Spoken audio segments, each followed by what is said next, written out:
Good evening, everybody, and welcome back to the Shunting Yard with myself, James. Tonight, I'm joined with Rob. Say hello, Rob. Hi, everybody. And this week as well, we are also joined by Charlie from Hooterton Model Railway, a returning guest, but not on StreamYard. Say hello, Charlie. Good evening. Good evening. Welcome back, Charlie. Thank you very much for joining us. It's an absolute pleasure to have you back with us. It's a pleasure to be invited back on. Now, so with a bit more notice this time, but that's fine. A little bit more notice. Now, if any of you are familiar with some of our streams from closer towards the beginning, I believe, Rob, at one point after a month or so, you decided to do an impromptu Instagram live session and just had Charlie join you randomly, right? Yeah, we basically it was a week where only I was available, and I was like, Charlie, do you fancy going on a live stream on Instagram? And he was like, go on then. That was literally all it was, and then we just went live. Oh, lovely! No, that's great. It was, we called it Shunting Yard Light. Shunting Yard Light. Yeah. Maybe we need to do a few more of those for sure. Let's have a look and see who we've got in the chat. So we've got Lukash, thank you very much for joining us. Phil's joining us as well. Phil, I hope everything is okay. And you're all back to square one. Callum from SNDJR7F88 is here as well. Tom from Tom's Modelling Corner, thank you very much. Derek, Max, Gubbin Box Models, greetings. Thank you very much for joining us. Oliver's here. I want some of their 09 kits. I'm eyeing those up at the moment. You're eyeing those up, are you? Okay, good. Yeah, for the miniature railway. Oh, okay. Good to know. Good to know. And Great Western Productions 2857. Thank you very much for joining us as well. Peachy's here too. Sorry, Peachy. I think I skipped past you. My bad.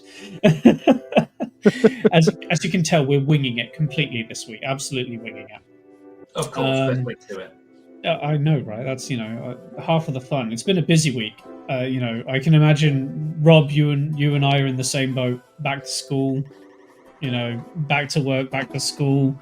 I think quite a few other people in the chat might be in the same position. So yeah, bit of a stressful week. It's been a tough one. Yeah, it's that first week back is always tough to get the kids back into the routine, but we get there. Get there slowly. I'm on day 4 today, and it was the better day so far. So only way is up. Amazing. I'd just like to confirm to everybody that I don't have any of these problems. No, he just spends money on trains. It's perfect. Absolutely, yeah, absolutely. Priorities. Good priorities. Right, let's kick it off then. So, lads, what are we drinking? Charlie, what are you drinking tonight, mate? I am drinking. I wasn't actually going to drink tonight, but I've had this in the fridge for about a week, and it seemed apt that I should be drinking some Kingfisher. Kingfisher, okay. In honour of a locomotive that I used to have. There's a story there. Yeah, there is. I'm sure it will come, but I can tell you that the end of the story is that a particular member of my family actually found that box set on eBay. Okay.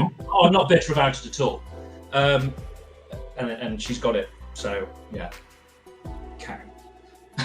Lovely. Rob, what about you, mate? I am drinking a Italian white wine called Tremonto, and I'm drinking that, and in between I am going to have a swig of Vimto out of my Linton and Barnstaple flask. Ooh. Vimto. I have not had Vimto in years. Is it not a cheeky Vimto? Cheeky Vimto? No. It hasn't got any vodka in it, no. Oh. Never mind. Yes. I can't get that drunk. Priorities, exactly. And white wine. You're really interested in the wine recently. I just drink whatever's in the cupboard, really. I love a nice glass of Chianti. It's been a while since I've had a decent. Not so keen on the fava beans and liver, though.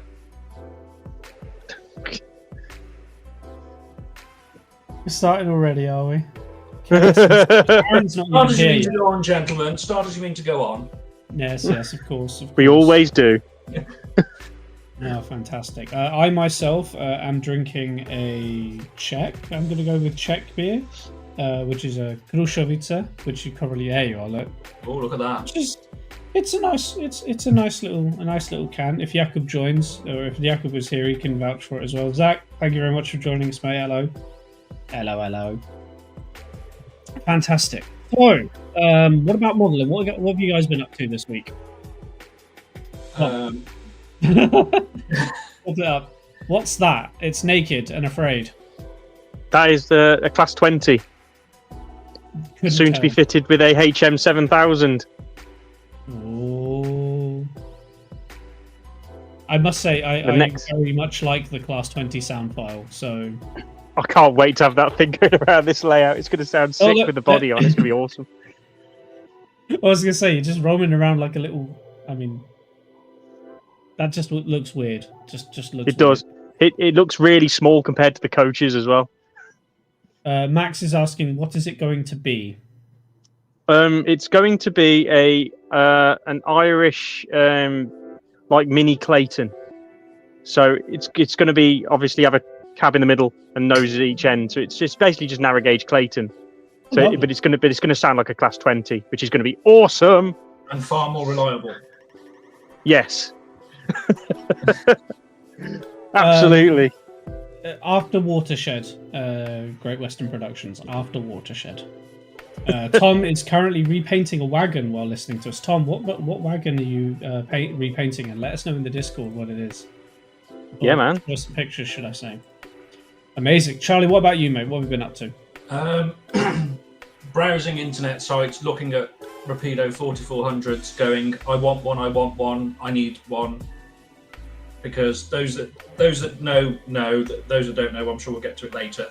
But my brother owns that locomotive, and I really want the BR Black one, and I'm finding every reason I can to try not to buy it at the minute. And one of those reasons is I've just had to spend 280 quid out of my car today. So that would have been a lovely, lovely sum towards a Rapido 4400 and some change. Yeah. Sad face. Sound-fitted model with change. Yeah. Oh, I feel sorry. Which BR one? 4401. 4401. 4401 because it was based at Much Wenlock. Hashtag not sponsored. Not sponsored by Rapido. I'm a free and independent person. I am not bound by the rules of, well, whatever. Yeah, I love the 4400, and I want one. It's a beautiful model. I'm very happy with mine, even on DC on my tiny little shunting layout, and I cannot wait to get that sound fitted. Train Guy, hello. Thank you very much for joining us, mate. Pleasure to have you. Awesome. Speaking of progress, when are we going to get to see your layout, James? I finished filming the final bits, and I'm going to be editing tomorrow. Ooh. So this weekend? Soon, very, very soon, you will see some shunting on the Oakenham Brickworks. I am excited. Which brings me to what I've been doing this week. So I haven't put any information out there, but if you follow me on Instagram, you may know that I operate my turnouts with servos. So little 9G SG90 servos. These things. I wish I had servos. And to do that, I took a design and I built a servo mount with a linear actuator, and that runs my points. That's too big. So I redesigned it. And that's what I did this week, was redesigning this. So my friend who is building his layout of Coventry, Lymington Spa branch, etc., as part of his fiddle yard, he needs around 100 turnouts for his entire fiddle yard. And he wants to build them and then put them in place with all of the mechanism there, so he can just plug in wires underneath. And he asked me if I could design a smaller one, and I went, well, it's funny you mentioned that, because I'm already doing it. So it gave me the push to finish it. So next step is getting about 150 of those printed. No small task. No small task indeed. Yanlet Creek, yes, more track is on the way, but I have been shunting for the last month and a half now, just working out some kinks. I've had to lift the track twice, so I didn't glue the last bits down. I've had to lift it twice to correct some issues. but otherwise, we're almost good to go. Tom, most asked questions on stream. When is James building his layout? When are we getting an updated E2? Yes, this is true, and that's fine.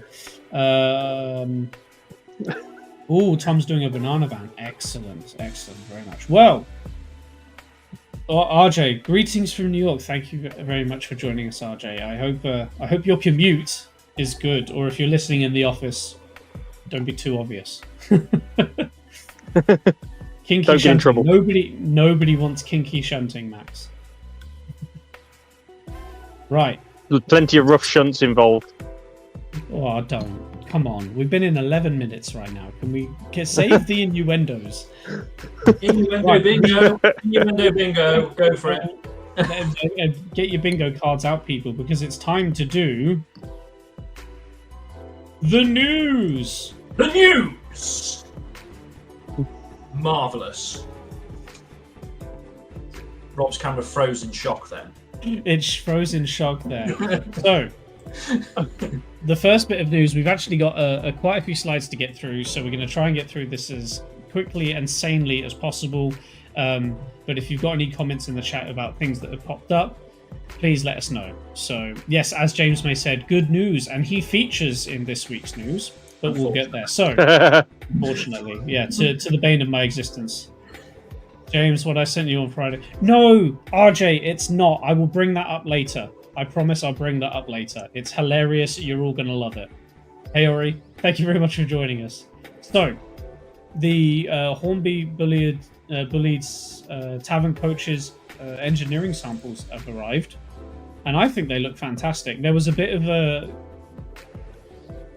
back and forth on RM Web about whether or not they were based on Mark 1 tooling, whether they got it right, etc. But the masses seem to think that they've got the bogey design right. So the rivet counters so far are happy.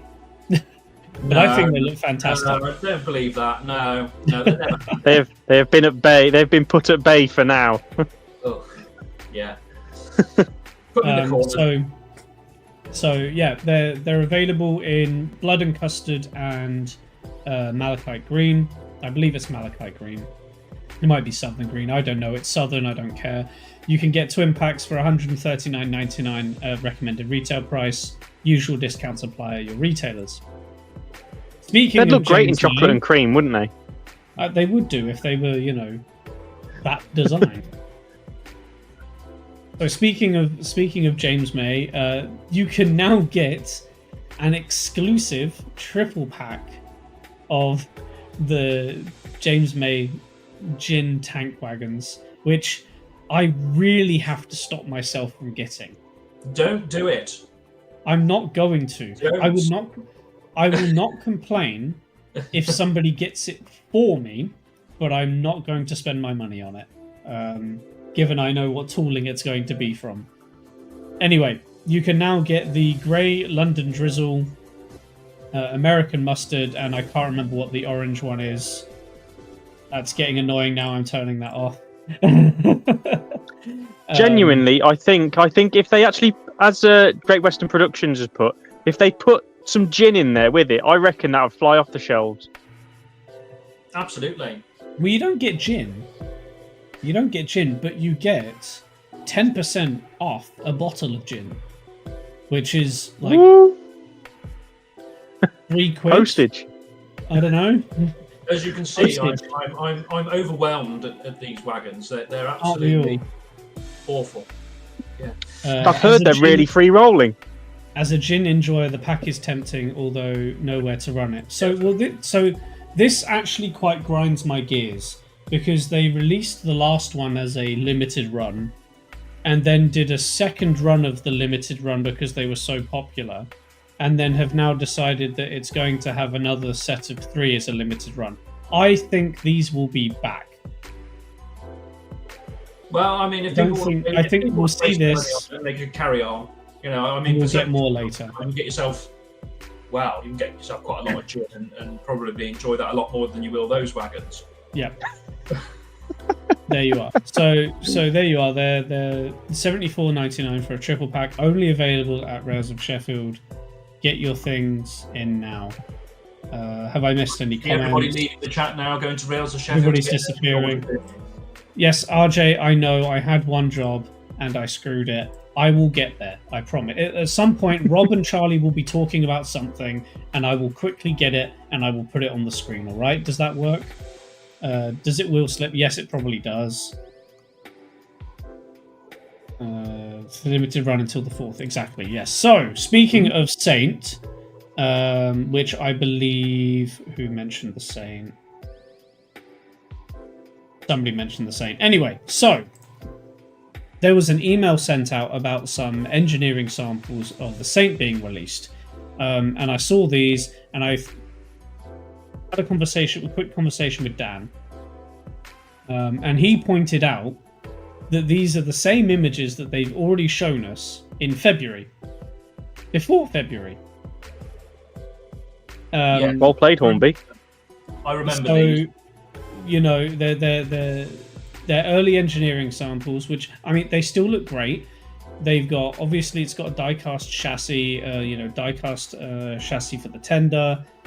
Everything looks fantastic, but I'm very... There's one important thing that concerned. they've put on there that they've not done on a Great Western locomotive, and it's actually made me quite happy, is it looks like they've got a proper copper-capped chimney instead of one of those plastic-painted... Insert expletive here. Yeah, exactly. That's one thing I'm really happy with. But also, is it me or is this smoke box tilted inwards? Yeah, it does look like it's tilted inwards. Which tells me that it comes out. Yeah, live steam. Which tells me that they're going to do a live steam model of this. Or it doesn't make sense to release a new tooled locomotive that doesn't, does it really? If they're trying to revolutionise this whole smoke unit thing, they need to start allowing for that in their new models, don't they? Yeah, I agree. And it becomes their niche then. It becomes Hornby's niche over Acura Scale, Rapido, and so on. Yes, exactly. So I'm looking forward to this. I do have one, but I am a little bit disappointed with the amount of plastic on the boiler. Wasn't the Black 5 the same though? I believe so. I'm not too. I mean, I'll be honest. I'm not overly fussed about whether it's die cast and all that. As long as it looks good and it can pull something, I don't care. That's the key. That's the key. Is it needs to be able to haul. Yeah. It needs to be able to move something, but with a recommended retail price of $234.99. Still cheaper than the King. Well, yeah, but it's Hornby, you know. An equivalent from elsewhere at the moment is, when they were available, was significantly cheaper. So no, don't worry, Ori. I've got you covered, mate. I've got you covered. The 720p image has been snipped from a well-known YouTuber's members-only video. Do not worry. Ori, if you have any better photos of this, please send it to us. This is the one that Dan provided to me. So this is a decorated sample that was available. I believe it was from an event not long ago. Victoria, you mentioned anyway, the Ashton Open Day, exactly. Now, I think this is absolutely fantastic. It's in 480p. You know, there's nothing we can do about that. This is the only image we have. It's not an official image, which is why I brought up the Saint again this week, because they've re-announced some engineering samples that they've already shown us. Haven't updated anything on it, but we know that there's a decorated sample out there. I'm very confused by this marketing plan. You'd have thought they'd have just posted a picture of the painted sample, just because it's going to build more hype, isn't it? It makes it seem like the locomotive's closer. Than It doesn't make sense at all.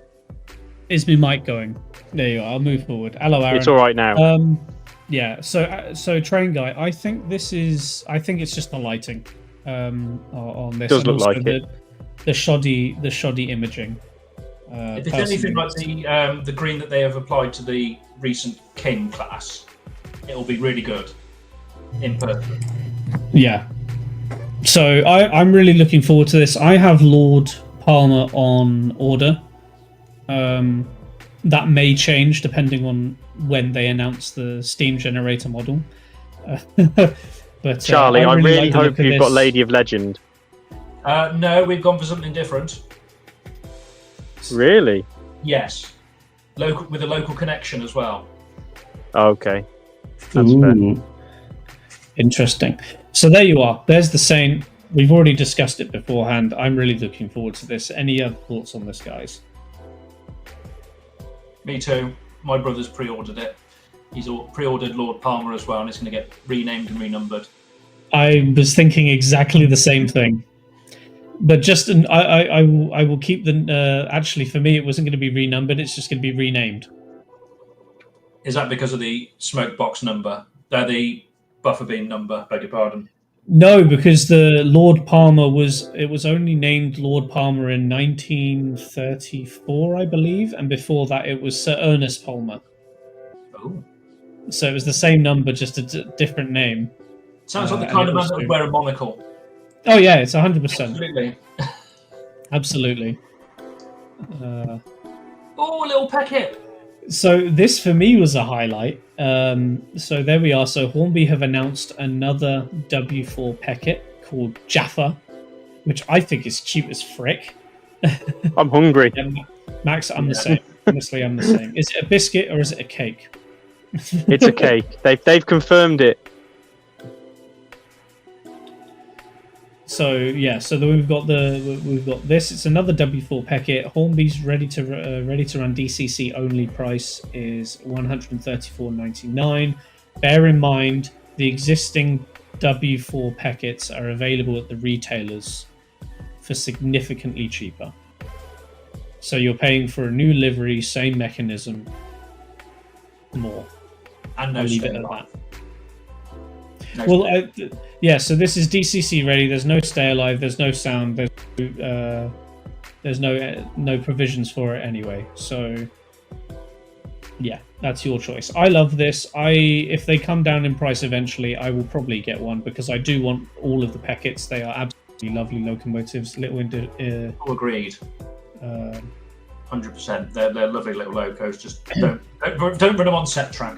Yeah, don't run them on set track. So Max and Ori are pointing out the dome here. So is that worth another 20 quids? Probably for tooling. I don't know. Next, if we didn't have more tugs in August seemed to be tug central. We've now got more tugs on the way. I'm saying that too many times. I'm For saying God's sake, James, it's not blooming watershed yet. And tug is not one of those words. Anyway, if you want to get to class 60 and you missed out on any of the first run from Akira Scale, never fear, there is more coming. So we've got 4 new liveries, I believe. The E, W, and S is very reminiscent of my youth.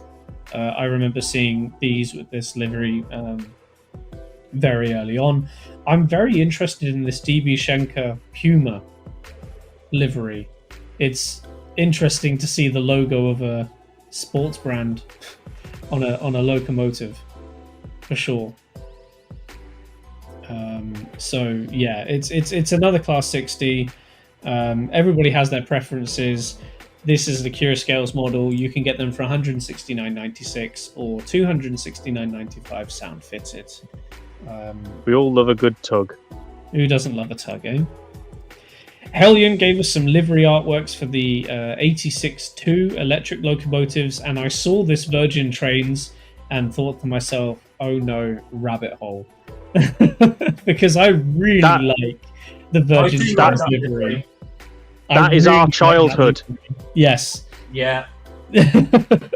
West Coast Main Line in the late 90s, they were everywhere. Yeah. Exactly. I even remember them coming through Telford. Not class 80. You wouldn't class 80s, not 86s, mate. No, the livery you got. Livery. Honestly. Yeah, you'd have got class 47s, wouldn't you, coming through with that livery? Yeah. And it's just iconic, isn't it? Of like the late 90s, early 20s, isn't it? Early 2000s, sorry. It's just absolutely iconic. and it's great to see it coming back in model form. Yeah. It's coming back in like N-gauge locos as well. It's one of those really underappreciated liveries, isn't it? It's just, but it just shows off the locomotive so well. Yeah. Hello, Newt. Thank you very much for joining us. Yeah, we're just running through the news. You know, all British stuff, not really American. But glad you're joining us. Thank you very much. So yeah, these are available DCC ready, or at least available to pre-order DCC ready for $254.95 RRP. There is no news right now on the sound fitted versions. But we'll give you more news as and when we get something through. But I have a feeling that some people will be very happy to see these. And although it's in the wrong scale for Sam now, so there you are. Is it electric? Technically. Technically, it is. So now we have the first bit of news brought to us by Charlie. I was not aware of this until Charlie pinged me a message on Instagram with some googly eyes. Charlie, what are these? I'm dropping you in it, mate. Oh, you're dropping me in it. Well, for those that can't read, it's Metcalfe cardboard kits, which a lot of people like them, some people loathe them. Oh no, it's like entry level stuff, whatever. Oh, shut up. They're brilliant bits of kit, and to see some new stuff from them is brilliant because it expands their range. And to be honest, I wouldn't say I'm lazy. I'm sure people will ask me questions about scenery later. We'll get to that, don't worry. But I really like these kits because they go together so well, and they are relatively forgiving. Yeah, I really like these, and I will definitely be getting some Metcalfe kits myself, either for the layout or for dioramas and things, because it needs to be done. Every modeler should build at least one Metcalfe kit. It's a staple. Absolutely, I really like them. I'll tell you what, Max is on point tonight, isn't he? Like throwing shade. It's because Dan isn't here, so he's doubly doing it. Dan's playing with little trains this week. The thing is, he's saying serial box buildings, yet I've got a wagon here that he designed that's got a paper blooming roof on it because that's how it's designed. This is literally a serial box. He can't say anything. Yeah, he can't say anything. Yeah, there you are. So anyway, if you deposited gold blocks on his desk, I'm sure he'd want silver ones. Oh, that's not fair. I would say something else, but it's pre-watershed, so I will not utter the word. Yeah, give it some time. Give it some time. So Peachy, wish they'd do TT, but I've almost given up asking them. Almost. So Peachy, I actually agree with you here. I think they're missing out on a big range here. They're very well stapled in OOHO and in N, and I think they definitely could do with doing some resizing, at least on some existing stuff. Maybe even do some old stuff and redo it in TT as a relaunch specifically for the range. I think they're missing an opportunity here. I still have some Metcalfe kits from my original Mod Railway back in 2016. I've still got them boxed up. They're just down by my feet, actually, in a box. They've lasted a long time, and they're still there. Yeah, they do, and that's why everybody should grab a Metcalfe kit at some point. There are some things you can do to make them better, and if you know Chandwell, he builds all of his stuff out of card. And it's absolutely insane. And I know he's done some kit bashes with Metcalfe kits and things like that and made some incredible stuff out of it. So you can get a corner general store or a pub. That's £19, only available in OOHO. The front end terraces, which is a twin pack, are 16 each in stone and brick. You can get the rear facing terraced houses, so the gardens for those four, the 19 each, and again stone and brick. And then if you want the full building but just the two terraced houses in the same, is $17.50, which I really like. So if I was doing a town scene and I know someone who is doing a town scene, he is going to absolutely love these. So It does beat paying like your £40 for the ready-built ones from like Bachmann and things. I think if they're great if you don't mind putting a little bit of effort into your layout in terms of buildings, and you don't want to scratch build. They are because they're easily expandable and things, especially their platform kits. Yeah. They are very good. Yeah, experience. and those buildings, if you want to spruce them up a little bit, you can easily get some downpipe and guttering on there. Easy to put lighting in. I really want Metcalf to do at least some small O gauge ones or 7mm buildings at some point, but I think that's barking up a tree that they don't want to go up. So then also we have some storefronts. So there are two different storefronts with different labels and things. £19 each for those. And then the thing that caught your eye, Charlie. Yes. Little Cardleywick Station in 00 and N. This is fantastic. Yeah, these look absolutely brilliant. And in the room that I'm in at this very moment, it is going to be transformed into a model railway room at some point. Pending funds, lots of funds. I'm thinking of adapting some of those for a branch line station, because I'm going to go for a branch line theme in here, because it's not big enough for a humongous express locomotive kind of layout here. So I'm looking more of a branch line, 3 coaches, that kind of thing. So those station buildings will look the part. I agree. So a few weeks, 2 weeks back or so, we showed the Bachmann Scenecraft Great Western branch station that they had, and I really liked that. And I thought, yes, I want to build a photo plank. I want to build a little scene that I can take pictures on. And I was really considering picking that up, and I still am. But I think this might tip it to the punch. If you think about it, I mean, you've got to sell a kidney to probably buy that from Bachmann. It's 85 quid. Whereas I can. Okay, maybe a small toe, but it's a lot of money for something that you can't easily modify. Yeah, it's Callum straight in there. Yeah, ratio downpipes, laser cut weather slates from scale model scenery. Exactly. There's you can do little bits of enhancements and things like that. So him and Max are going to have a discussion tomorrow about Metcalf buildings. That's what they're going to do, aren't they? Yes. No. These were all these pictures were taken from our usual not sponsored. Moving swiftly on, we move on to Rapido. Now, Rapido have had a decent week. I think they've got 2 or 3 announcements in this list today. So there's the Rapido and Rails of Sheffield exclusive LB and SCR brake vans. So that's the 10-ton 4-wheel and the 20-ton 6-wheel brake vans. Now available only from Rails of Sheffield. Yours for $44.95 or $46.95 each. I think they look fantastic. Personally, I won't run them. They're nowhere near where I need to be running anything. But I think they look great. Any thoughts? They are very nice looking models. They look quite small wheelbase, don't they? Like really tiny. Small. They look incredibly small. I'll be very curious to. It's almost like they wanted to get as many wheels under there as possible. It's just like how many wheels under there? Just cram it in. Just cram it in as much as you can. So yeah, there's this. I think this is a great announcement. And anyone who is an LBSC or an SR modeler should be very happy with these.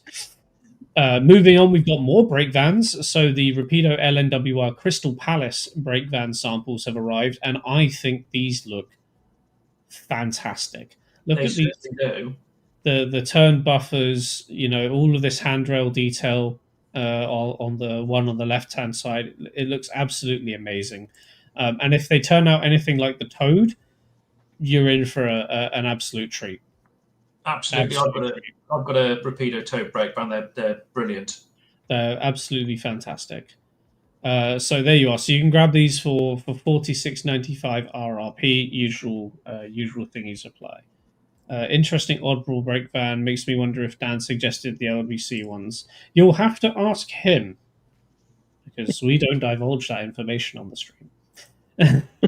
And what I think is the biggest, I would call this the biggest thing at the moment Rapido have also announced another batch of their RCH 7 plank wagons, 18 different liveries, absolutely huge offering from them. And I've ordered 6. Only 6. Only 6. Well, yeah, the six that are for sure Great Western. Yes. I missed out on the previous batches, and I'm not missing out on this one. I think they look absolutely fantastic, and I've heard nothing but good things about their rolling stock, so I had no choice. I had to, and we all need more wagons. Yeah, absolutely. You can never have enough wagons. Rapido wagons are absolutely brilliant. The only thing you've got to be mindful of is that when you turn away to go and do something else, and then you think it's taken a lap round the layout. Oh dear! But that's not a bad thing. It's not a bad thing. No, it's not a bad thing. It's a great thing. You just have to make sure that you've got you don't leave them on an incline, otherwise they're gone. Yeah, they'll be off on the travels. Yeah. I have not seen the exclusive orange one from Wagon Yard. I will have to have a look at that, and I'll bring that up in next week's news. Okay, just because I've seen it. Ordered the 2 XPO ones for weathering and the Dunkerton one being a local wagon. So I've gone for I'm going to butcher these new Yestredowen Collie, the Evans and Bevan, the Aberpagoim. Just stop, James. Just stop. And Redgrave and Swansea are the ones I've gone for. If they're free will, run away, run away. So there you are, $32.95 RRP, usual discount apply. So moving on to the other announcements. So you may have got an email earlier today, or seen on various Instagram channels, but the Hornby Model Railway Awards, Hornby Magazine, Model Railway Awards have been announced. The voting is now open and closes on Monday, the 22nd of September. And of course, Rails of Sheffield have said cast your vote for Retailer of the Year. You do as you please. But our very own Proper Chuffed has humbly been nominated, and whoever that is in the chat, please message myself or Rob or Dan and let us know if you're the one that nominated him, because he certainly deserves it. I didn't do it. I didn't know you could nominate someone, apparently. Maybe you have to be part of a certain circle. But yes, Proper Chuffed Hilton has been nominated as YouTube Layout Model Builder of the Year, and I wholeheartedly support that. He's got my vote already. Hear, hear. Hear, hear. Absolutely. Flock of the Year. Flock of the Year. Flock of the Year. I am saving that as a banner.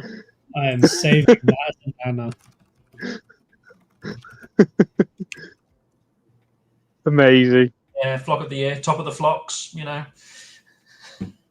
Yeah, and don't forget that SPJ is a previous guest on the Shunting Yard, also got nominated as well, which is I can't be proud enough of them both for getting on here, because they both deserve it. Yeah, they both absolutely deserve it, and I'm very happy for Hilton and Sam as well. Absolutely, both top chaps. Sure, stuff has been nominated for 10 boxes. Yes, but I mean, 10 boxes is a lot. He's got a lot of trap down. I genuinely think the nominations were done before he ripped up his double O gauge, because the work he did on his bridge, his diorama bit was absolutely amazing.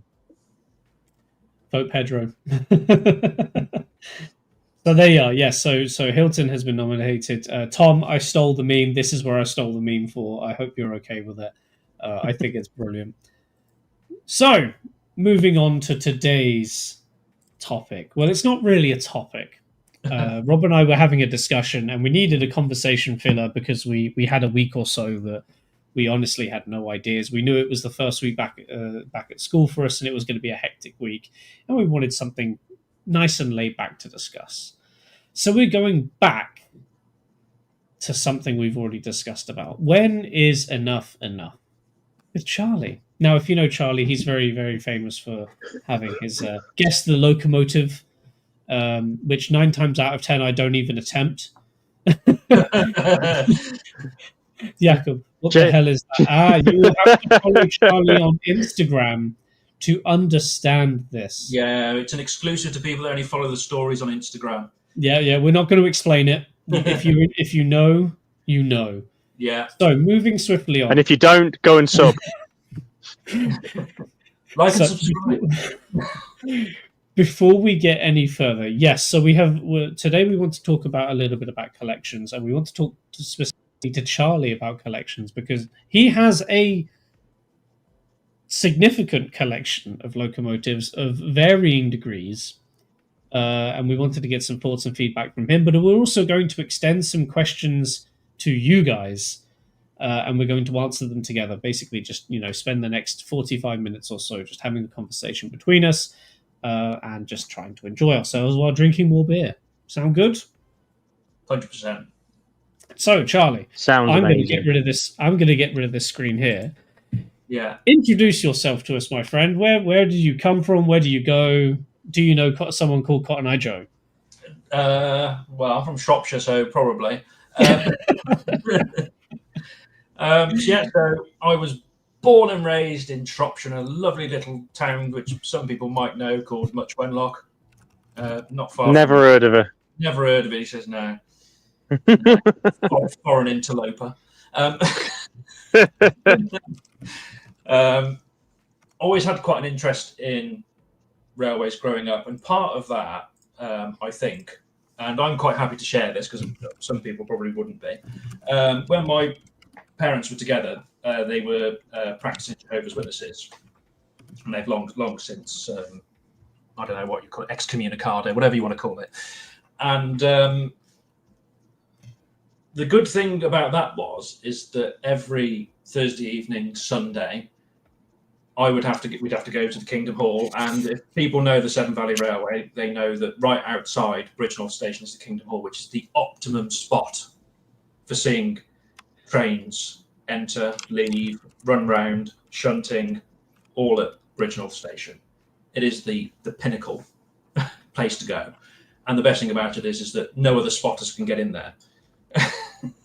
So you've got place to move around, do what you like. But I was young and didn't know anything about photography back then, and back then it was films. It wasn't a case of smartphones or anything, so it was you might get like a disposable camera or something. So that's where my interest in trains began, was the Severn Valley Railway. That's definitely had a huge influence, not just on my collection, but also what I like in model railways, which I think, not that I like the word, a diverse selection of locomotives. Yeah, literally, feel like I'm going to heave as I say that word. Well, you say that, but if your main source of influence into the hobby and into thing as well is a specific heritage site, you're going to want what's at the heritage site, which is a multitude of things. It's not all one specific element. It's things coming and going. They've got visitors, they've got, excursions, things like that. Or, bridges falling apart and half the line not being able to do anything. Yeah, absolutely. And throughout the years, and then looking back and realizing how many different locomotives I saw growing up that are no longer steaming now, or that are, they're buried somewhere in someone's museum or what have you. So the K4, saw that in Apple Green. What a lovely sight that was. I've got vague memories of that. That is lovely. Gordon, when that was running many moons ago. I'm only 37, by the way. I'm not like something from the crypt. I think I do actually have vague recollections of Hinton Manor. I'm sure I remember seeing Hinton Manor running. So the Severn Valley was a huge influence for me growing up. And when the family, we have the family, mom and dad split up. So I moved to Telford, Sutton Hill of all places. Wow, okay. What a dump. Yeah, Rabbit Hutch Central, that. Yeah.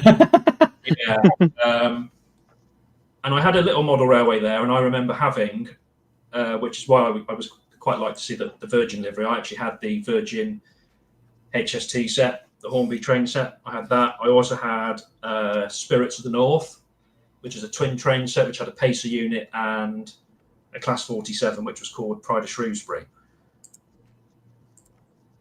So, Pride of Shrewsbury. Yes. Interesting. Even though it's called Spirits of the North. I look back. Okay. Not really the North, is it? But I mean, it's a little bit more north than Telford. I mean, it's the side, isn't it? It's the forgotten county town of Shropshire. It seems to be that Telford's literally the centre of Shropshire. It is at the moment, yeah. These days. And then I cut a long story short. I dabbled a little bit in Engage. That didn't really work for me, and then DCC came around, and that's when I sort of took a plunge. Early DCC, so I think the first control. It was Dynamis. I had the original Dynamis set, which I really enjoyed using. A lot of people hated it. A lot of people still hate Dynamis, and that's fine. It's not a problem. It works for me, and I really like it. And I had a model railway that spanned the entirety of my dad's loft. Oh, lovely. If you're on my Facebook, that you can probably traumatise yourself by going through my photographs and eventually getting to some model trains. I had quite a sizable layout there, and I mean, it would take a good, at a sensible speed, over a minute and a half to get all the way around the layout. Oh, lovely. Very, very sort of rudimentary, but I had a good collection there. I think I myself had, at that point, about 20, 25 locomotives that were all mine, and a good selection of rolling stock to go with them. And I moved out with my dad's, and I moved into my own apartment, and there was no space there to run it. So I had all my stuff boxed up for years, and one thing led to another with my apartment, and I won't go into it in too much detail because it's not model railway related, but basically things took a downward spiral, and I had no choice but to basically sell up. Literally sell up.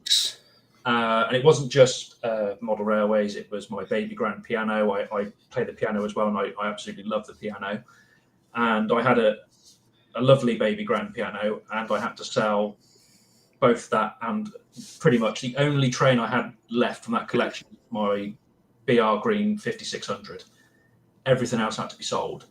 For nearly 8 years, I sort of occasionally just, dipped my finger in the pond, and dabbled and kept, what was going on with the model railway world. And a few years ago, I was 2 years ago now. I think it was 2 years ago, 3, I don't know. Time's flown the last few years. My brother decided out of nowhere, and he hadn't really shown much of an interest in model railways when we were growing up, sort of like dabbled like as kids, but never really a huge amount of interest, and decided that I want to build a model railway. But, okay, let's build a railway. So we did. And the rest is history. And the rest is history. And my dad's always occasionally dabbled. He had the old Triumph. I think he had some 3-rail stuff. I think he had a box set as well with Albert Hall in. Wow, okay. And we've all just started, so me, my brother, sister-in-law, my dad, and my sister, weirdly. So there's 5 of us there. Have all decided, we're all just buying trains. I would just like to point out that I am the majority stakeholder in the locomotives and rolling stock. I was going to say, you make it sound like, brother-in-law, sister, his brother, sister, all these people are buying stuff too. And it's like, so how much of your locomotives do you actually own? I would say I would own a significant proportion of the locomotives. Gotcha. The 4400 sadly is not mine, and I want it. It should be mine. It should be mine, but it's fine. Hope Santa's listening. Yeah, Santa. Yeah, maybe Santa's listening. Yeah, maybe. So So quickly before we move on, I think that's very different to what we've heard from before. A lot of what we hear from before is, of course, the blue bastard, and Oh, he was in there effigies somewhere. of, He was you in there know, somewhere, but I mean, he wasn't Thomas the Tank Engine was what it was when I was growing up. It was when I was growing up, yeah. and moving over and seeing the real things move. They're alive. Getting up close to them, seeing them, hearing them, which was actually quite hilarious when you're in the Kingdom Hall and they're there. Someone's there trying to give a talk, and the safety valve's blowing off outside, and the steam saying. Or on the odd occasion, I did attempt to sneak out of the Kingdom Hall and see what was going on outside, and one of the elders grabbed me and pulled me back in after I'd been collared looking at the steam trains outside. Oh, lovely. So I'm gonna move on to my first, the first community-driven question. Yes, we're going community now, but it's also directed at the three of us, so we're also going to answer this as well. So, Ooh. what was your first locomotive when getting into the hobby, and/or getting back into the hobby? Oh, do you want me to start with that one? I mean, if it's on the top of your tongue.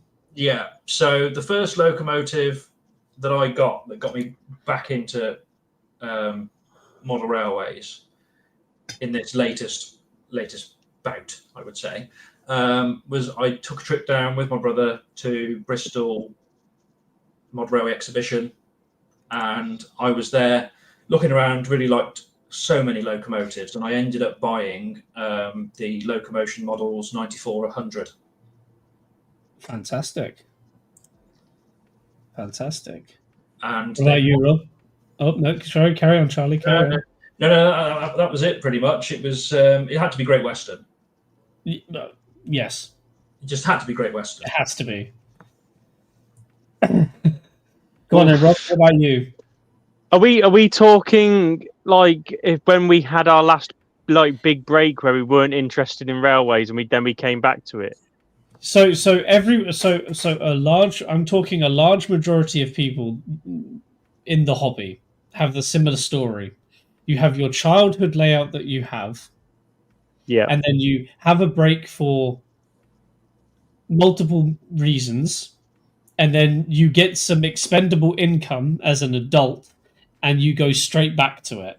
So you can do both. You can talk about you can choose both locomotives. What you first got as a kid and what you first bought back in, if you want. When I was a kid, my first train that was bought for me. Well, when I say train, it was a train pack. It was an N-gauge Graham Farish pannier tank and 3 wagons. It was a full set, like with an oval track. But in my adult life, when I initially moved to Telford, I was coming out of the back end of a long break where I hadn't probably modelled trains in probably 6-7 years, and my first way back into it, if I remember correctly, was a Bachmann 4200. Oh, okay. No, it was a Hornby 4200. Sorry, because I was like, I saw me and the wife went for a trip down to Cornwall. We went on the Bodmin Railway, and I was like, and it was one of those was running, I think. And I was like, oh, that's nice. And obviously the creative juices started flowing again, didn't they? And then I had to have one of those, and that's what started the double O gauge, which then went to N gauge, which then went to O gauge, and then to NG7. You are an absolute roller coaster, my friend. Absolute roller coaster. Yeah, well, I'm sticking with this now. Well, you better do, because I can't go through another one of you going, that's it, I'm selling up. I've put in too much effort into building engines, and I really enjoy it. So this is it. Good man. So for me, when I was younger, I got a Thomas and Percy set. That was the first, the first technical 2 locomotives I had were Thomas and Percy in the old pocket rocket chassis. I had the chassis for Percy yet. There it is. I have still got Percy's chassis. Good Lord. You've just got the chassis. This is old. This has to be 25 years old. Honestly, so if anybody knows a body, a 3D printed body I can get that will fit on the Percy chassis, or even I has know a Percy chassis, please tell me because I want one. There's someone in the chat who makes them. Ooh, who could probably sort you out. Gubbins Box Models. I will reach out then. Go and have a look. So Thomas and Percy for when I was in my youth, and then I had a big break and came back, and I hadn't bought anything yet, and I was doing some reading, and I joined some Discord servers, because I was talking with my friend, and I joined the Trains United Discord server. And I saw someone was selling this baby pannier, this 1366 class baby pannier, and I just 3 out of 3 gents. I just had to have it. 3 out of 3. Of course, it's 3 out of 3. Panya tanks, all of us. Got to be a Panya. Absolutely. So that was my first. The right people are here. They got you hook, line, and sinker with that blooming paperweight, didn't they? Well, yeah, with that paperweight, yeah. Although it's not going to be a paperweight for long. With that. It's not going to be a paperweight for long. So let's have a look here. So Stephen's come up with a little Graham Farris GP LNER tank, which I think is nice and cute. Phil, first ever was Thomas. Getting back into it was a Loco Drive A1. I'm glad he said Loco Drive. Yeah, I am too. So King Ori actually has 1 or 2 comments here. So does Peachy. GW Productions says, grew up with Bachmann 57 and 45, and they're the 2 I'll never sell. I completely agree. Don't listen to certain named YouTubers. The Bachmann 57s, 87s are perfectly fine. Yes, if you're not sure about them, watch my videos. Yeah. Your tank is all over it. They're perfectly fine. He loves panniers. Yeah. Matt, O-Gauge Class A3 Pacific, Flying Scotsman from Hattons. See, an O-Gauge of course. I wouldn't Of course mind. He did. Oliver, he's saying that just for the reaction. Oh, of course he is. He knows he can get a rise out of us. That's what it is.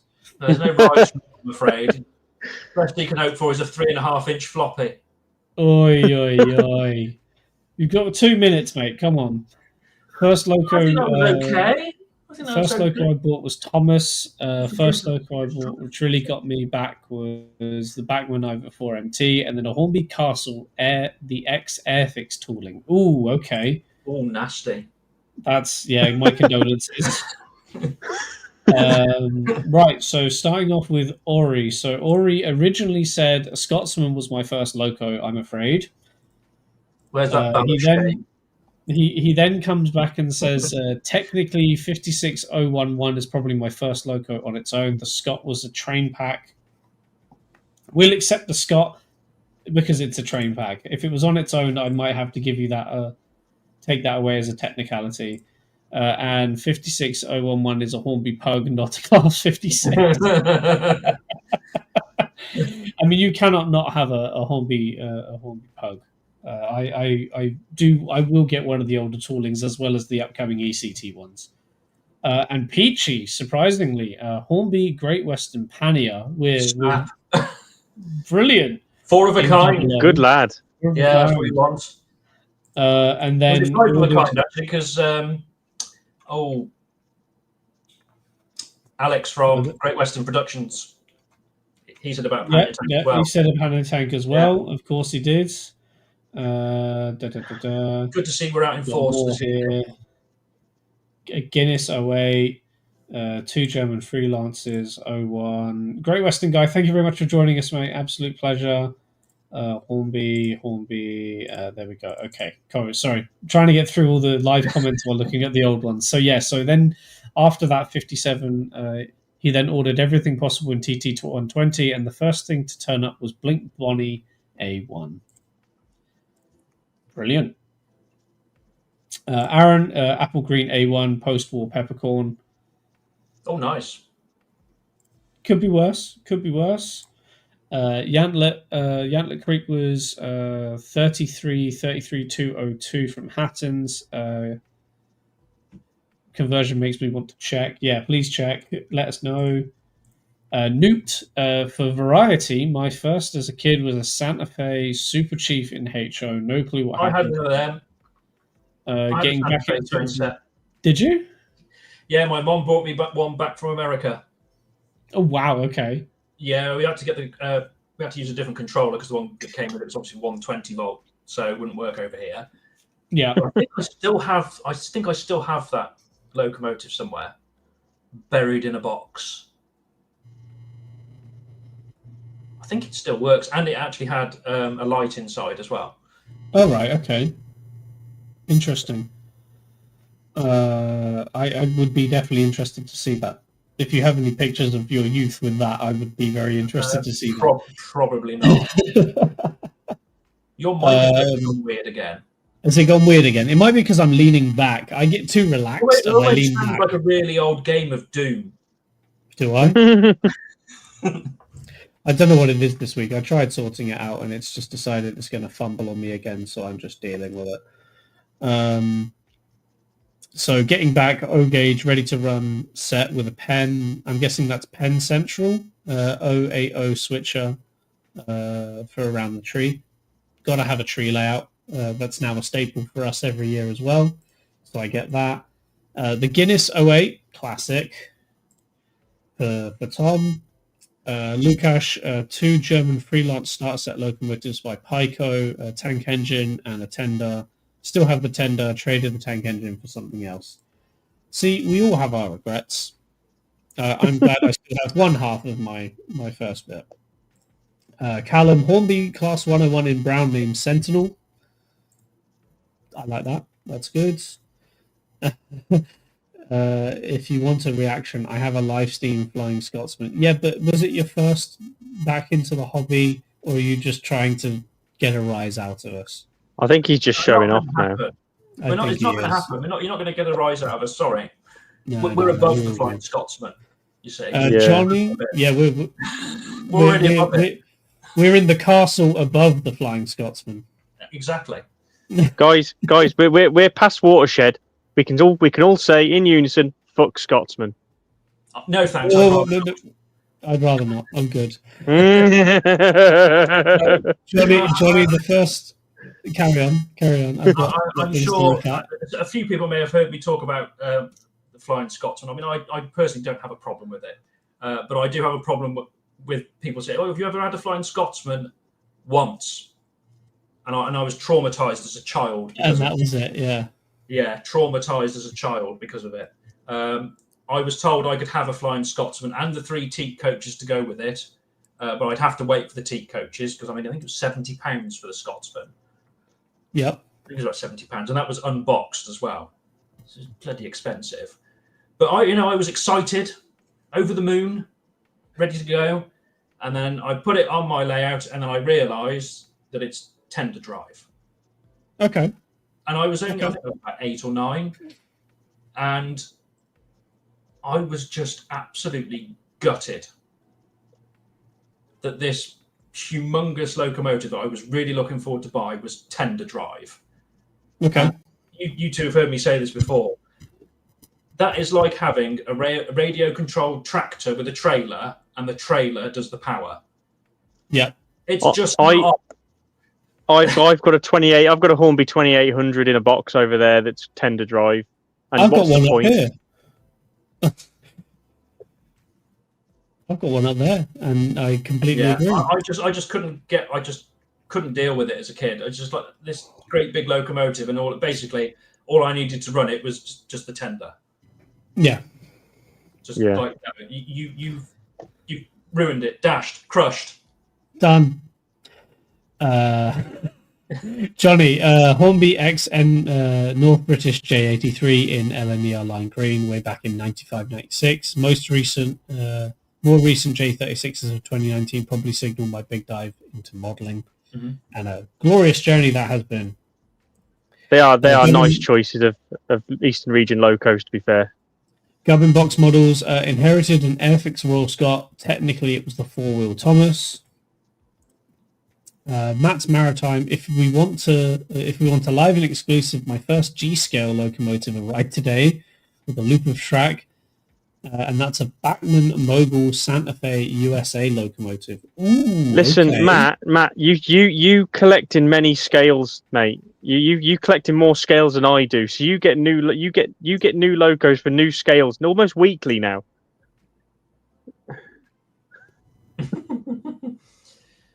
Almost weekly. Almost weekly. He's going up to 5-inch gauge apparently. Well, let's not go there. And last but not least, last week's guest. Clearly, just an inch isn't enough for him. He's got to go for the bigger. He's got to go for the bigger. So last week, the last one here, last week's guest, RJ, mine was ironically the George W. Bush ES-44 that led his funeral train and the sound set. Plays W. Bush saying his eulogy. Is that not creepy? Or is that considered an Easter egg? Well, we got the Winston Churchill funeral train set from Hornby, so Yeah, but it doesn't play the eulogy of Sir Winston Churchill. yeah, but it's America. That's what they do. They love that stuff. RJ, I'm sure will confirm. They love the patriotism and all that. We don't do it over here anymore. Yeah. Derek, first non-set loco was a Hornby LMS Princess Elizabeth with smoke and chuffing tender. Coming back, it was a peppercorn A1. Fantastic. Some beautiful selections there, guys. Too much Scotsman for my taste, but to each their own. Could have been worse. It could have been bullied. There you are, Zach. Flying scrap heap starter set. You can't choose your presents, can you? Everybody has to start somewhere, and back then, you know, Scotsman was and it still is. It's still in all the starter sets that you can possibly get for double O gauge. It is a good advocate. We knock it, but Scotsman is it's an icon. It's an icon, and it's one that Hornby will continue to use until their dying breath. Yep, which is fair enough. Okay, we're going to move on to our second community question. Oh wait, no, 1 second. Great Western Guy. Yeah, was the Bachmann Small Prairie. First, it was Santa's Express. Gotta love it. And Max here as well was the Bachmann ON30 Climax. I don't know if you're taking the biscuit or if that's actually a real thing. Someone American tell me that's a real thing. It sounds like it probably could be American. It could be, but you know, it's after Watershed, and this is Max. Gloves are off. The gloves are always off. So, moving on to next community question: what is your favorite model in your collection? So that you own, not one of your family members, and you just happen to run it on live streams. Oh. You can't say the 4400. It's not yours. I can't say the 4400. No, I'm not allowed. This is really tough. I'll be honest. I know, Max. I know. It is unbelievably tough. But I think despite the recent reviews from certain YouTubers that we've mentioned, my 8750 from Bachmann with the sound decoder, top notch. It's absolutely gorgeous. I am very jealous, and I'm buying exactly the same setup, so I can do the same thing with my 5700, because that really fueled my rage, and now I want to sound fit it just so I can, be like, no, it's fantastic. It is absolutely brilliant. I mean, there are other locos in the collection which I'll be honest, I love them all. There isn't one that I go, oh no, I'm not really bothered about that one. They're not your kids. You don't have to like each of them equally.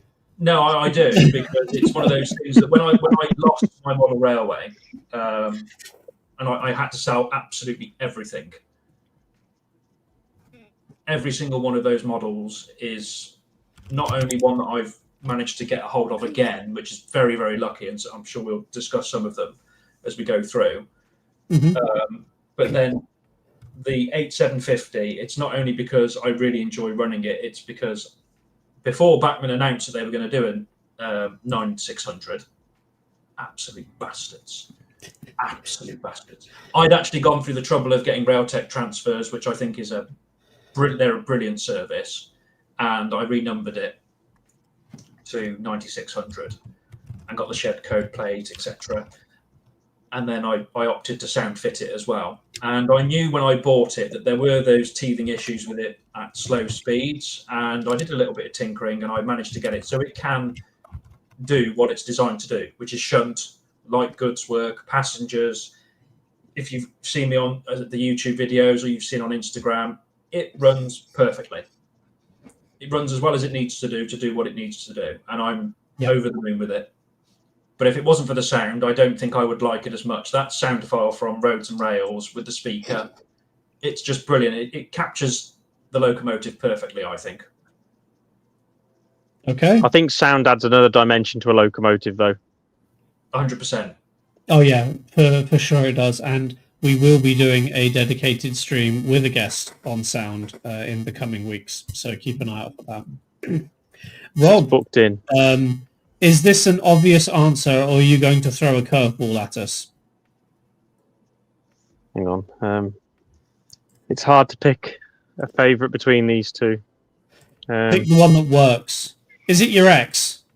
It's going to be Tor then, because it's sound fitted. Tor Valley. Yeah, I thought it would be Tor Valley. No, not Tor Valley. That's a bullied. I know. I'm God. I'm trying to aggravate Aaron, all right? I mean, I tell you what, if modern railway enthusiasts had handbags, I'd tell you there'd be a lot of injured people. No, I didn't think it would be. I didn't think it would be Tom Rolt, because you get a lot of hate for Tom Rolt. You really do. No. Tom Rolt is in a very close second, purely because I love it to bits. It's just it doesn't love me. Is it in close second? Is it in close second because Tor is having to haul it round? Well, it'll soon be the whatever the Class 20 turns into that hauls it around, I imagine. Okay. But I will get it running. I will get it running properly. The valve gear has not slipped yet, so I think I've fixed that. So it's just something else now. Am I going to be getting a package on my doorstep in 3 weeks? No. I will fix this one. I don't want this one to get... I have nothing against bullieds. I don't know where you're getting that from, Aaron. I don't know anything against them either. Yeah, I don't know what you're on about. So for me, I mean, if I have to choose something that isn't the baby pannier that doesn't work at the moment, and I'm not going to choose the 57, the Bachmann 5700, purely because, I mean, it's a beautiful runner. It's smooth as heck, but I love the Bachmann Earl. I really like it. It's never had a fault. I've never had any issues with it. And I run it with a Class 20 sound file, and it's just hilarious. So that may change very soon when I get round to changing the motor and the speaker in the King, or even getting the baby pannier back running. But for right now, I have to say it's the Jute Dog, or the Diesel Dog, as it's become affectionately known. The King may become your favourite after you put the big speaker in it. Yes, well, it is King James I, and it was bought as a present to myself because yes, I can't not have my namesake on my layout. The namesake is King James I, the actual king, not the locomotive. I have to point that out. That's right. My brother has the same locomotive. So I had to go with that. So there we are. So that's our favorite locomotive. Let's have a look at yours, shall we? The audience thing. The audience. So Phil is the USA Tour Flying Scotsman. I mean, see that's a nice loco. I really like that one because of the unique bits on it, and I think it really shows off the kind of aesthetic of a it's an A1, isn't it? Is it an A3 or an A1? But they look it kind of it's different, isn't it? It's different from the normal, and it just makes it look so much better. On it. The fact that it's detailed and not a that might be it. The fact that might be it just shows it a different guise, doesn't it? It's like it's more than a different livery. It's a different outline to the locomotive. It shows off its curves differently. Phil says it's an A3. Okay, yeah, Isn't that's that the fine. set with the double tender as well? Yes, It's, I think it might be. it needed the double tender to roam the plains because it would run out of water after 5 minutes. Aaron, currently 1, 2, 3, 4, 5, 6, 7, 8, 9, 10 out of 12. So That's there pretty you go. good. I've been busy in the background. Steve, at the moment, sound fitted Mallard. It's beautiful. Nice choice. Nice choice. That. In and yours particularly is a lovely model, mate. Aaron, I'll answer for Robert Manning Wardle. Matt, kit built O gauge 9F. That's a chunky. His 9F, his 9F is very, very nice, and I can't wait to run it on Halesfield at the end of October. It's gonna be nice. I think I can't wait to see it. Great Western Guy, definitely can't go wrong with Hornby's King Henry III. Blue, so bonus points. I don't know if you get bonus points. He gets bonus points. He gets bonus points because it's the same one I've got.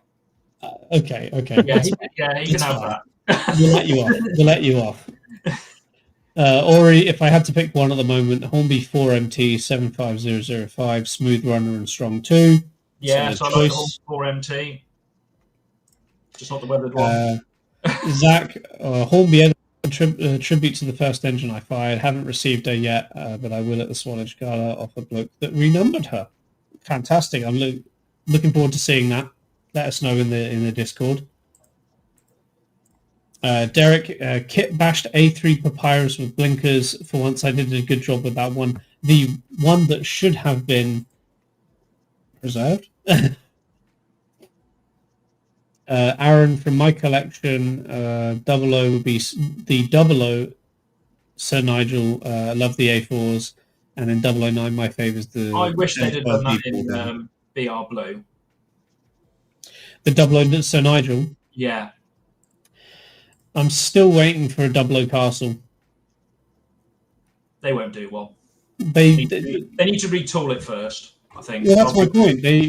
That's my point. I think they're missing a Great Western locomotive from the 00. They're not going to do a King because they've recently redone it with a 21 pin. It's got to be the Castle. Well, I say they've redone it with the 21 pin. I can tell you it's a bodge job. Oh, I know. It's the same body. It's exactly the same. If you're going to say we've made an upgrade to it and all you've done is put a piece of insulation tape over the tender weight and then slapped a 21 pin socket over it. What? And then charge RRP of $249.99, you're taking the piss. Oh, dear.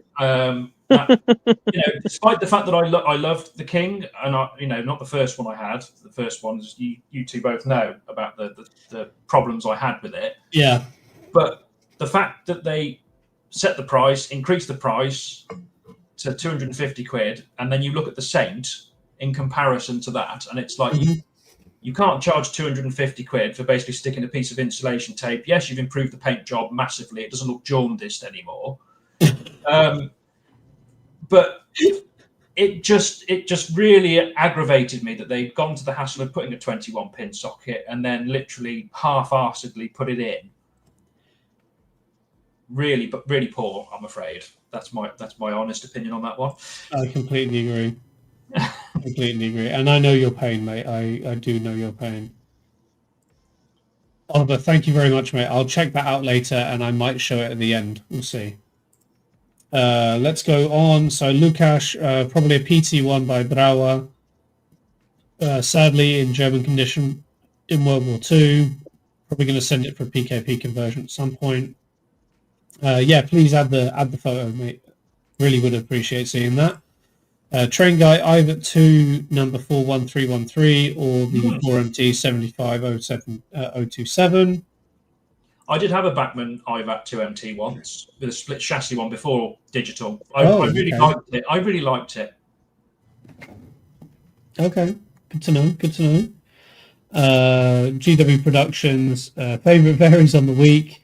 The one that gets the most use is the LNWR coal tanks. That's the web coal. I've got one of those here for a DCC install. Next favorite would be the Hellion 33. Okay. I hear good Not things. very about Great him. Western, mate. Not very Great Western. His lack of faith is disturbed. Yeah. You Changes say the web feedback coal rules. tanks aren't very Great Western, but they They're actually not ran cool. on a local railway to me. Down they were actually used on a short branch line in Shropshire. When they used down to Coalport. Yeah, so they Yeah. are Great Western. Yeah, it used to Well, be they're- the from Wellington that used to go through to Maidley. Wellington to Coalport, yeah. used to Used to go past my house. terminate the other side of the riverbank. Yeah, that's it there. So it was on a short branch line, but they still operated in Great Western territory. This Yeah. is true. This is true. Peachy, the Pico ice train in TT120 with the Union flag on it, because it's as per Little Trip through the channel. Good idea. Good choice. Good choice. Max, favorite model is between the NGG16 and my NAs, but that might be challenged by what I bought this morning. What have you bought now, Max? Gotta keep you away from the shops, haven't we? Away from eBay. Jakub, the Czechoslovak Krieslock from Roco with DCC sound, but I think my Livesteam O gauge Atlantic arrive. Once that arrives, it will be on top. I was looking at one of the Kriesloks, and they are really expensive, like stupidly expensive. So I might have to steer away from Czechoslovak Steam for a while, until I have a third kidney growing. Sure. Tom, I was able to join the Hornby Collectors Cup the other day for 1p. Well, I mean, that's normal now, isn't it? Isn't it? I don't know. Oliver, What do you favourite actually get logo from the is Collectors Club at Hornby? square root of F all now. No, there are some discounts and things like that, I think. I don't know. And you get access to some exclusive tools that you can buy, which are the same as the Chinese copies you can buy on AliExpress. Oh. Backward City of Truro is a great choice, by the way, Oliver. I support City of Truro. Which condition? Which condition? BR Black. Don't. I really like the BR Black. BR Lime Black. The BR Black. I can't remember who did the paint job. There was someone on Instagram who did a really good paint job of a BR Black City of Truro, or a city class. And it looks so good, but it's so heretical. It's unbelievable. I'll have to find it somewhere. My favorite model could be the Princess in 1870s condition. Yeah, I can see that. And then Matt saying my Duke Dog or West Country are close second and third. The Duke Dog is... I wholly support. My brother wants one. He wants one badly, and he keeps seeing them, but they're all in BR early crest weathered, and he doesn't want that. He wants Great Western. Oliver, as preserved 3717 with black framed, although I wouldn't say no to a BR line black one. Well, I would. I would. No, I am interested in seeing the cathedral. I see you two having this chat in there about a cathedral. I would be interested in seeing one. Cool. Right, let's move on. We'll move on to our next question here. The next two questions are going to be rather similar. So, what ready-to-run model, if money was no object, would you like to own? And that's in any gauge, whether you model it or not.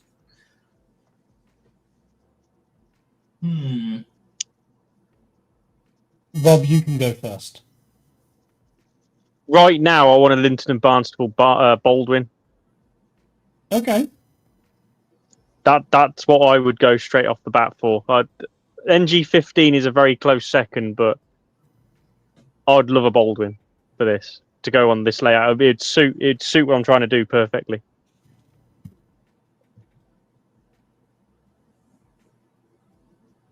What about you, Charlie? I'll be honest. Everything that I want is either on the way, as in it's being released, or I've got it. Not that I'm not blowing my own trumpet, I can tell you now. But I feel quite content. There isn't anything that I think I would really, really like that, because I've either got something, I'm quite well covered. I can't think of anything. I'm really looking forward to getting the Clark's Railworks 210. That's going to be an amazing bit of kit, that is. And naturally, I went for Gordon. Well, actually, I went for Gordon. Initially, I went for a BR Black one. And then, as we're probably going to discuss at some point about collections and my collection and other things, I changed it to Gordon a couple of weeks ago. And I can't wait to get it.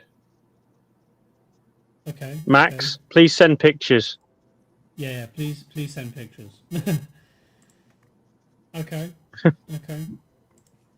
I've just seen the Great Western guys comment about the Tor Valley in purple. I mean, for what they sell for now, what they're listed for on eBay, I mean, you could buy a fleet of much better locomotives. Not just in terms of, I haven't got anything wrong. I've got no issue with Tor Valley. I think it's a wonderful, wonderful locomotive. But the tooling is ancient, and for what they want for it, it was a money grabber, and it worked. It did, sadly. People are capitalising. You see them on eBay for £1,500. You think, no, it's ridiculous. No, completely ridiculous. That's taking the biscuit. That is. No, I completely get that, mate. Okay, I don't know. If money was no object, I would really, really like an O gauge. I saw on Footplate a while back. There was an O gauge Armstrong Goods kit built. I saw that. Which I think, Rob, you sent to the group chat. I always do that. And I saw that and I absolutely fell in love, and I wanted to. That's sort of where I got around of, okay, now I need to think of Garden Railway and O gauge. It's just a shame it costs an arm and a leg. It's just a shame I would have to have another 3 kidneys grow somehow, for sure. So yeah, I think that's. Yeah, that would be for me. I think the O gauge Armstrong, honestly, I think that's the nicest looking O gauge locomotive I've personally seen and gone, yeah, I need that. I need that. No, this is so, Ori, this is for stuff that's actually been made. So this question is for stuff that's been made. The next question. We'll cover that. So let's have a look at what the masses have said. Technically an Aberdare you can get in kit built in O gauge, so we can allow this. An O gauge Aberdare, I agree. They are gorgeous locomotives. 5-inch gauge A4, go big or go home. I did think about 5-inch, but I've got nowhere to run it. I've got absolutely nowhere to run it. So 1-to-1 scale castle. That's not modelling. That's owning a locomotive. That's allowed. It's allowed. That is true. It's allowed. Heritage railways are basically just great big model railways, aren't they? Well, this is true. It is. They are. Is it ready to? Would you call it ready to run? I mean, technically, you could call Tornado a ready to run. You're saying money's no object, so it's ready to run. It's literally so. This is true. Okay, fine. Lukash, the Kriegslock, the green one. If I know of a fairly cheap one. If you want, yes, I know. We've had this conversation. We will get there eventually. Yeah, Tor Valley in purple. We've already had that discussion. It's a nice locomotive, but the pricing is not. I think even if money was no object, I'd still think about it, which is not great to say. Or a WD 210 to complement the 9F. See, I love heavy freight locomotives as well, and that would definitely be a consideration for me. Complete LNER coronation set, including Dominion of New Zealand A4. Yeah. I've got that. That's a good Well, choice. sorry, we've got Commonwealth of Australia, not Dominion of New Zealand, but we've got my sister-in-law owns that. She owns a lot of the posh stuff, as I call it. The posh stuff. The posh stuff, all the first-class passengers, Thanks, Oliver. Pleasure to have you, mate. Take it easy. Jakub, an O-gauge live steam 9F or Castle. Oh, yeah. Yes, I could get on board with that. With both. Quite happily. Literally, the 9F would be able to haul you. Yes. It would. It really would. Well, Lukash also said the H1 La France by Bachmann or TKT 48 by Rocco or Pico. If money no object, Western Pullman in late 60s, early 70s grey, or an O-gauge Ivet tank. That's a solid choice. Ori finally came up with an answer, the U-Class.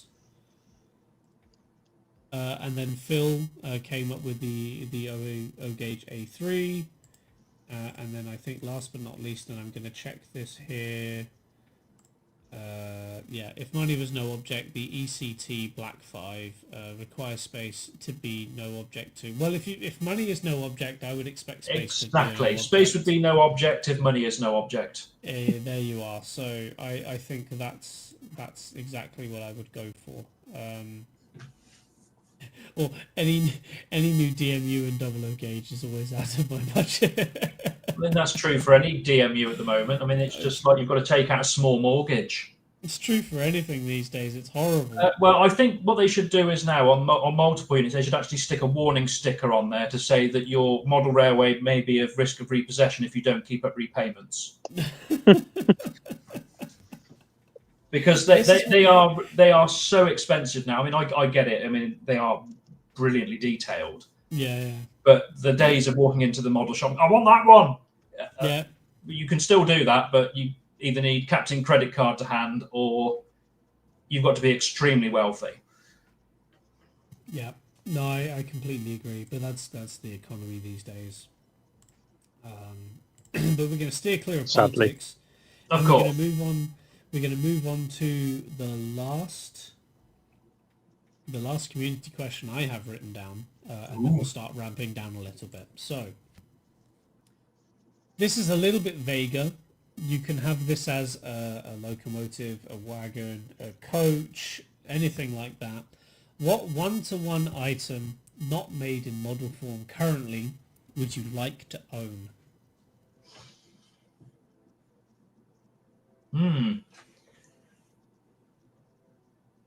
For years, I'll tell you that for years, I used to, in between my stints in and out of the model railway community, I was asking for years for a 1500, 15XX. There, I want to see a 15XX. So you see a what locomotive do you want to see? 15XX, 15XX. And then what did Rapido do? 15XX. Yes, please. Thank you very much. Very happy. Gold star on the fridge for you. Wonderful. I'd like to see some actual restaurant cars, buffet cars in Big Four liveries. So not locomotives. I think there's a huge gap in rolling stock for buffet cars, restaurant cars, in anything other than British Rail livery, because there's nothing LMS. There's a little bit with the teak coaches and some of the other Hornby ranges, but for some reason Great Western and LMS is like, no, you don't deserve any restaurant cars or any buffet cars of any sort. Yeah, unless no, you I agree with that. Or fortune on the Coronation Scott set, which you can only haul with the blue and silver lined coronation, which is a bit too niche. Get me some Hawksworth restaurant cars, buffets, or sleeper cars, something different. No, I get that. I get that. Rob, what about you, mate? I've just had to think long and hard about this. He's I've Peachy. He's I've- halfway through his bottle of wine, so he's just moseying around on his seat. That's what it is. I've got two, but one is relatively straightforward, really. I want a Linton and Barnstable brake observation coach because that's what I sat in when I was at the Linton and Barnstable, and it's the only coach they didn't make. Lionheart didn't make, which is quite sad. But I would really like, and I don't care what anybody says, I would like to see Dapol make an O-gauge pacer. Okay. Why not? I didn't see that coming. It'd be perfect for my little line. It'd be great. I was thinking about it, thinking what would really fit my railway right now. I was thinking a blooming pacer. It's obvious. Especially a sound fitted one with all that flange Exactly. swing. Yeah, It'd be great because it's got. I've got a really long, nice, long curved section over there to just be squealing all the way around the layout. Absolutely. Like sitting at Cardiff Central Station when they had all the pacer units there. I just think it'd be great. Okay. Good to know. Go on, James. I don't know. I think for me, I really would like someone to do some proper Great Western TPOs. Yes, please. I'll vouch for that. TPOs, and also not just like, but also into the BR, into the BR era. They were still used, through the 40s and 50s. 60s as well, and then you ended up with the Royal Mail stuff and things that Bachmann have come out with recently. The Mark. I don't know anything about that. But I won't run them or anything. So for me, I'd really like some authentic, diagram correct TPOs, because they would fit in most rakes of coaches. Especially if you're doing like early morning or night. Formations or running or anything. Peachy, everything 00 has. I feel your pain, mate. So yeah, has to be TPOs, I think, for sure. On the back of what Peachy says, I want everything in 009 in NG7 as well. That'd be great. You've got a long okay, thanks. Bye. Then. Yeah. So before he left, Oliver said if Hornby do an Aberdare in TT120 and not 00, I'd be so pissed off. You've got more chance of pigs flying than an Aberdare in TT120. You've got more chance of an Aberdare coming than a 5700, I think, in TT. Yeah, I'd agree. Yeah. Speaking of TT, Peachy says a King Tiger. Ooh. Broad. I like that. Steve, Engage P2, obviously. That would be very impressive. I know someone who's made one, but yeah, it needs to be done in actual ready to run. If they can get one of those down in Engage, I think that'd be impressive. They've done 9Fs, so a P2 should be straightforward enough. Right. Ori, U-Class needs to be made, or a Huntley and Palmer's fireless locomotive. Much easier answer for me this time. Yeah, see, it's always easy to speculate on what you want rather than what's being made. Max, Victorian Railways class, G-Class Garrett in O scale. You do love your Garretts, don't you? But is he I think is he talking about 16mm or is he talking 7mm? I believe 16mm. Correct me if I'm wrong, Max. That would be a beast, an absolute beast. I think that would be as well. Matt, ready to run Britannia in O gauge. That would be good. Yeah, see, I don't know where that's coming from, Tom. I genuinely don't. So please excuse me, guys. You've only got to put it up with it for a few more minutes. This is his normal voice. Welcome, Tom. Welcome. Is it better if I get close to the camera, to the microphone, or is it worse? Not really. No, it just sounds more and more like Doom or Quake. Is it that? Gee, it was fine yesterday. I don't know what's going on today. I expect to see Game Over on your screen soon. Yeah, I'm just gonna keel over and die, and you're just gonna see a logo. You know, just a picture of you just bloodied up, sort of thing. Max says OM30, so O scale, not O gauge. So it's 7 mil. Yeah. That would be very impressive, though. That'd be amazing to have one of those. And the New Zealand Railway WW tank class tank. Say the Earl and Countess on the W and LLR for 009. I know the gauge isn't quite right, but ready to run 822 and 3 would make me very happy. Okay. For local, there should be a model form, the NCB Garretts. What is it with people in Garretts these days? At least it's not the people in 009 are screaming out for Garretts at the moment. So this is true. If that comes out in the Bachmann winter announcement, they'll automatically sell out. I can guarantee. Yeah. Are you buying them all? I won't want any, but Hilton, Dan, and Max will be buying them all. They are completely up the smoke box about Garretts. If there's one thing that will convert Hilton to 009, it'll be if they start churning Garretts out.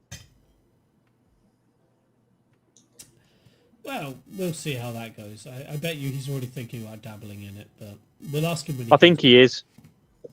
Johnny, cough, the Preservation Caledonian coaches, cough, side-eyes, Bachmann. Sorry, I don't have any ins with Bachmann, so I can't guarantee that for you, mate. Great Western guy, I'd love some of the Great Western concertina coaches. No idea if they exist now, but God, they are gorgeous. Yes. I could go with some concertinas. I think, honestly, any updated Great Western coaching stock, I think is definitely in the market for. I know we've got the Evolution coaches from Rapido coming, but they're not strictly to diagram. It's all generic stuff. Like the Hattons had the generic 4 and 6 wheels. Rapido are now doing a generic Evolution style set of previous coaches. So I'd for sure like to see. Hornby have done the Colic coaches, so the bow end. They did do the bow ends. Those. They did do they did do that, which is pretty good, and they do look good. They do look nice. I'm very happy with my Airfix coaches, so can't get any more. There's no restaurant, there's no full break, there's no first class or anything like that. It's just comps and third. And then I think last but not least on this list at least is Zach with the Class 4425 WES, the Class 444 U-Class, the Yuri S15, or the NG15 Kalari. And a partridge in a pear tree. I mean, do you want... I was going to say, do you want 3 French hens, 2 turtle doves, and a partridge in a pear tree as well? Yeah. Yeah. Let's not start singing Christmas songs now, boys. Come on. No, that's not. Way too early for that shit. A 009 ready to run NGG16 could bankrupt me so many colours to choose from. Yeah, I think it would bankrupt a lot of people. And I think, Aaron, you're right, it would be costly as heck. I genuinely think it would be costly. Well, if you think about how much the double fairlies are, you'd probably be looking £100 on top of that, I think. I don't think they'll be ridiculous. I don't think they'll be approaching like the price of these things, but I think that they would probably be the most expensive 009 model by far, because it's more complicated, isn't it? I mean, that's true. But I don't know. Given current tooling and I think the requirements that would be made to make them, and also given the price of the Hellion, you've got the Hellion Garrett that's coming, and so on. I wouldn't see it being far off that. Already straight away thinking about the Hellion price for the upcoming Garrett. I would not see it being far off that.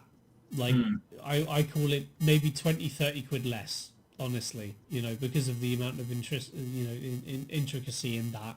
At those prices, though, 20 to 30 quid's not going to make much of a difference, is it? Yeah, but from 00 to 009. Yeah. I suppose it depends. If you're in the camp of 009, you're in the camp of 009. And if you're in the camp of 00, then you're in the camp of 00.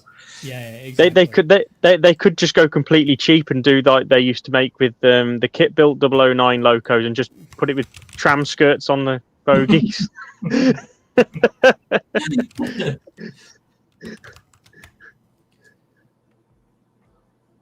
Thanks, Matt. Thanks, GW Productions. Absolute pleasure having you guys. Amazing conversations. So there you are. Those are the few questions that I came up with. Just to be able to pass the time. Just to talk about our own personal collections, get the audience involved, and just have a nice conversation. Even if I have got a robot voice for some reason, down on Conversation Street. Of course. Are they coming on then? They're not coming on then. We've lost. The one thing we haven't done tonight is we haven't slated Dan and Rob for not being Hilton for not being around. I'm 3 pints in. Leave me alone. I believe Dan is off in Wales of all places, playing with tiny trains at the Talaclip. He is. He was supposed to go up Snowdon today, but they cancelled all the Steam services, so he didn't go and he got refunded. Oh, bless him. That's his favourite. Which is gutting because it's one hell of a trip. It's one hell of a trip. But I'll be seeing him tomorrow to quiz him about that. I see. You mentioned that, so yeah, say hi for us. I definitely will. It's been some time, and it'll be the first time one of us is actually meeting in person for almost a year. It is, yeah. So Hilton is too busy rehearsing his winning speech for the awards. Well, we'll see. I'm sure he'll be like a diva at the Film Actors Guild when he gets given the award. Peachy, I've got to revisit my GWRTT prospective TMC project list. I've just realised we haven't. That we don't, Peachy. We haven't answered the question of the live of this stream. When is enough enough? Never. It's never enough. That's why I haven't Never enough. it again. That's why I haven't touched it again. If you've got to the point where you've said if you've got to the point where you've said you've got enough, you need to go home and rethink your life. Yeah. It's like a layout. It's never finished. Yeah, never finished at all. Absolutely. No, so you need to question. You need to question your commitment to this hobby if you think that you've got enough. Completely agree. But I've run out of siding space. Get more sidings. I was saying the other day, like I've got a cabinet, a display cabinet above my desk now, and I'm thinking to myself, how much of this room can I fill up with cabinets, considering the list of things I want to get. Peachy says, yeah, loads of things with a winky face, so keep an eye out for TT120. Aaron, yes, I saw that they are painting a Veil of Rydell in BR Blue, and I think it is so right to do so. I think absolutely. It's so right to do so. Yep. They'll have one in each of the liveries then, won't they? They've got one in lime green, one in black, and then they'll have one in blue, and it'll be the perfect lineup. Yes. Although I must, they've got one in Great Western, they've got one in lime green and one in black, and then having one in blue. I mean, yeah, okay, it completes the set, and I think that's worth it. Honestly, I'll take the hit, and I think it's worth it.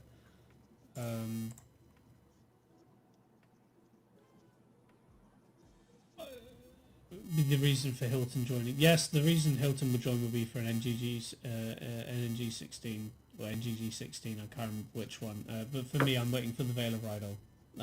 That's all I'm waiting for is the Veil of Rydell. I'm not touching. You might be waiting a while at this rate. I'm not touching 009 until that comes out, and when it does, my wallet is screwed. So there you are. We've answered the question there. Enough is never enough. We are collectors at heart for whichever scales, liveries, companies, whatever we choose to do. We're always going to be buying, and that's the beauty of this hobby, is there is always something to do. There is always something to get. There is always something to There's always look something at, to buy. and you can be as much of a magpie as you want to be, Absolutely. which I find very, very disturbing at times. My pre-order list is hilariously long. Let's not talk about pre-order lists because I get very, very disheartened about a certain Akira scale product.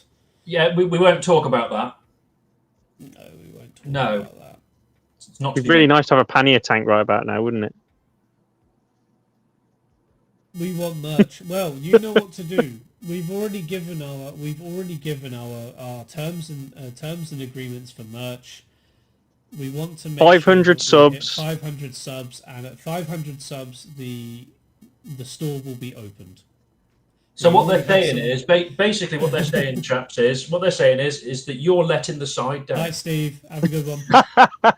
That's exactly That's what we're saying. Yeah, That's absolutely. exactly what we're saying. You know, in a roundabout way, yeah, absolutely. Rather appreciate your efforts, chaps. We've been rather letting the side down. exactly. I'm the only one with Shunting Yard merch, and it'll stay that way until we get to 500 subs. Exactly. You know, I'm not. That's how it's going to be, and it's not going to change. George, always something to buy with a Rapido in the room. Don't. I think I've got 4 different Rapido pre-orders now. There is something from Rapido I do want, actually. It's just come to my mind. The 1600 pannier tank. I would love one of those, and we are so trying to convince Hilton to get one as well. You won't. We do, because it was in my Scotland. mind, I would love for Hilton to get a Great Western pannier tank, but I know He's got one. I know deep down he won't do it. He's got one. I gave one him. I gave him one when he was over here.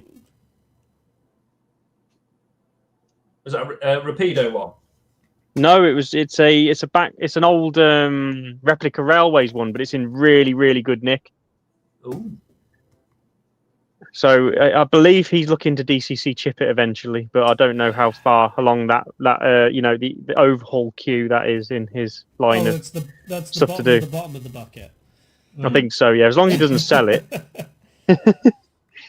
Right. We're going to ramp down very, very slightly. I know that there is one specific question for Charlie here, but if you have any more questions that you want to ask Charlie specifically about his modelling, his YouTube, or his Instagram, get them in. We've got about 6-7 minutes left.